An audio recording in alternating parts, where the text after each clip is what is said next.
On a eu une audience ce matin en préfecture, la préfecture du Val-de-Marne, avec le directeur de cabinet, justement pour lui présenter un peu les préconisations du plan du plan DGFiP et les conséquences que nous on voit, notamment en matière de fermeture des services publics, en matière d'accueil, en matière de perte pour les gens qui sont en difficulté du lien social. Nous on venait en fait réclamer ce que les collègues des départements des Bouches-du-Rhône, de Vendée, du Cher ont réussi à obtenir, c'est-à-dire en fait savoir précisément à quelle sauce on allait être mangé sur le Val-de-Marne.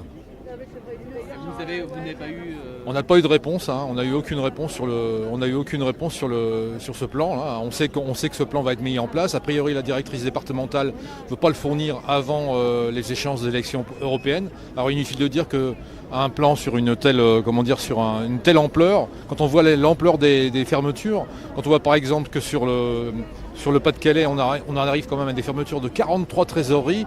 On imagine, nous, sur notre département, 3 territoires.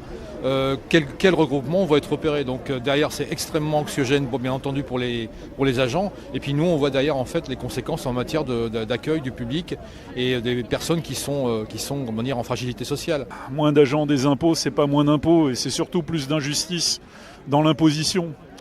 Donc c'est bien sûr moins d'impôts, c'est une imposition plus juste, et pour avoir une imposition plus juste, il faut avoir plus d'agents des impôts. C'est évident, c'est évident. La direction générale des finances publiques, c'est une des dernières directions qui reste une direction qui offre un accès social aux personnes qui sont en fragilité. Or ça, si on supprime ça, on va supprimer tout cet accès-là. Comment est-ce que les gens vont pouvoir après accéder aux services publics? On ne sait pas. Tous les usagers qui sont précaires, qui ne maîtrisent pas la langue, qui ne maîtrisent pas l'informatique, vont être complètement mis de côté.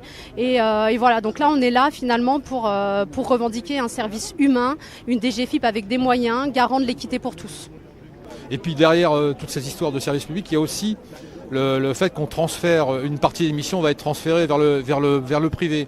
Or l'histoire du statut de la fonction publique, c'est bien l'histoire d'une part de garantir aux citoyens un accès équitable, un accès dans l'équité, un accès dans la neutralité à tous les services, et de garantir aux fonctionnaires un statut qui le protège également des dérives du pouvoir.